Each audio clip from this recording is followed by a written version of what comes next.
50-52 feet तक बर्फ चली जाती है, -20-25 डिग्री तक टेम्परेचर चला जाता है।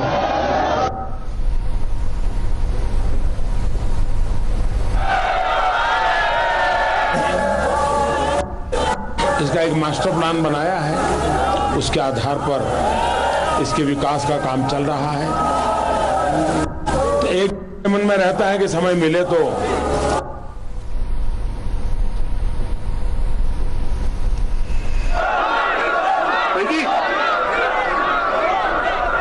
आने का मन कर जाता है। कल से मैं यहाँ हूँ, 2 दिन यहाँ एक गुम्फा में रहने चला गया था। एकांत का अवसर बहुत लंबे अरसे के बाद मिला और सामने ही 24 घंटे बाबा के दर्शन हो सकते हैं, ऐसी वो गुफा है।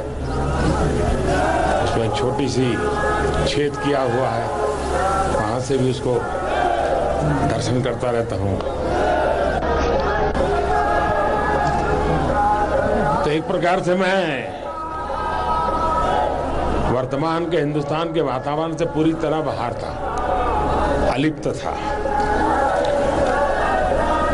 यहीं खोया हुआ था। न कोई कम्युनिकेशन रखा था, न कोई अपने आप में था। यहाँ का जो डेवलपमेंट का मेरा मिशन है, उसमें प्रकृति, पर्यावरण और पर्यटन,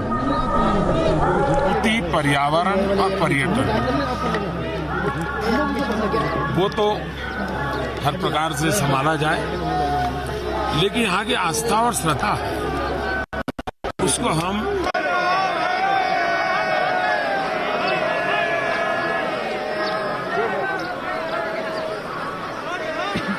चेतना में इजाफा तो नहीं कर सकते, लेकिन उसमें कठिनाइयां, रुकावटें डालने से तो अपने आप को बचा सकते हैं। तो मेरी कोशिश ये है कि उस दिशा में कुछ प्रयास करूं। एक अच्छी टीम मिली है मुझे, डेडिकेटेड टीम है, वो काम कर रही है। मैं कभी वीडियो कॉन्फ्रेंस से मॉनिटरिंग करता हूं, खुद वीडियो से पूरा यहाँ का व्यूज लेता रहता हूँ। जब कभी कभार मैं देख रहा हूं कि जब ये यात्रा का कबाड़ खुलते हैं तो सामान्य मानवी को तो ऐसा लगता है चलो भाई कबाड़ खुले हम जाएंगे, लेकिन इसके पहले 2 महीने तक सैकड़ों लोगों को काम करना पड़ता है, रास्ते खोलने पड़ते हैं, बर्फ हटानी पड़ती है, यहाँ जो आवश्यकता है वो सामान पहुँचाना पड़ता है, क्योंकि एवरेज धीरे धीरे करके डेली 25,000 लोग पहुँचते हैं, तो उन सबको सुविधा मिले।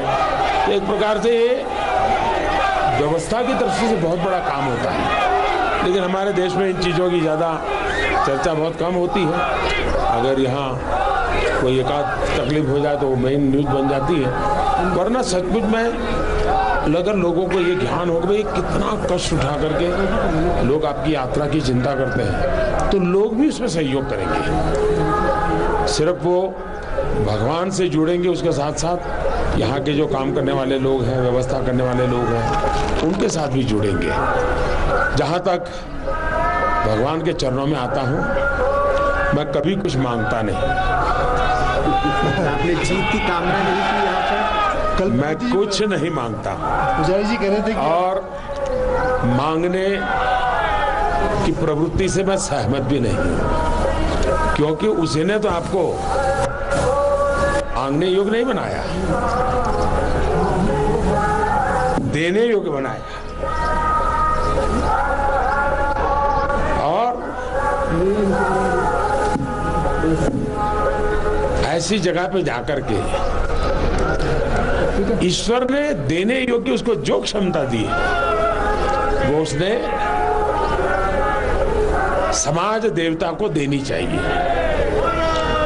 और समाज देवता, अध्यात्म देवता, उसका मिलन निरंतर बना रहता है।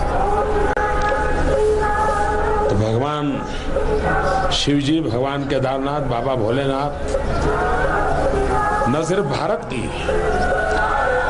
पूरी मानव जात के सुख, समृद्धि, कल्याण के लिए उनके आशीर्वाद बने रहे। मैं आप लोगों का भी आभारी हूं, क्योंकि मैं जानता हूं कि चुनाव में पत्रकारिता के क्षेत्र में काम करने वालों पर कितना प्रेशर रहता है और कितना फिजिकल स्ट्रेन भी रहता है, और मई जून के चुनाव यानी तो अपने आप में बड़े कठिन होते हैं। उसके बावजूद भी आप लोग समय निकाल करके यहाँ पहुंचे। आपके माध्यम से उत्तराखंड को और केदारनाथ को जरूर लाभ होगा कि लोगों को विश्वास बैठेगा भी अब केदारनाथ में उस आपदा के बाद काफ़ी व्यवस्थाएं हो गई है, आप आराम से जा सकते हैं, कुछ समय यहाँ बिता सकते हैं। तो एक प्रकार से आपके यहाँ आने से उत्तराखंड को लाभ हुआ है, उनके यात्रा विकास को लाभ हुआ है, और देशवासियों को भी लाभ हुआ है आपके आने के कारण, क्योंकि ये खबरें पहुंचेगी तो लोगों को लगेगा चलो भाई इस बार छुट्टियों में दुबई सिंगापुर की बजाय केदारनाथ चले जाएं।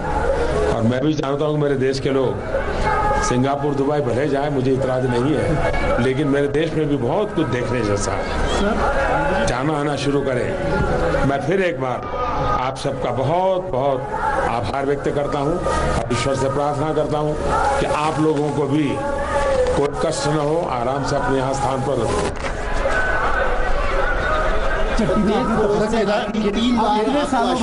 प्रधानमंत्री आप पुजारी जी कह रहे थे तो दूसरा ही चुनाव है कि आपको दोबारा प्रधानमंत्री बनने का आशीर्वाद दिया बाबा ने। शक्ति की यादें ताजा हुई सर इतने सालों बाद।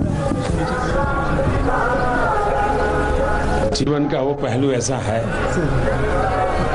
जिसको मैं अपने पास रखना चाहता हूँ। कभी कभी पुराने लोग मिल जाते हैं। आप सबको भोले बाबा की कृपा बनी रहे। हर हर महादेव। प्रधानमंत्री जी विपक्ष बैठकें करना शुरू कर दी है।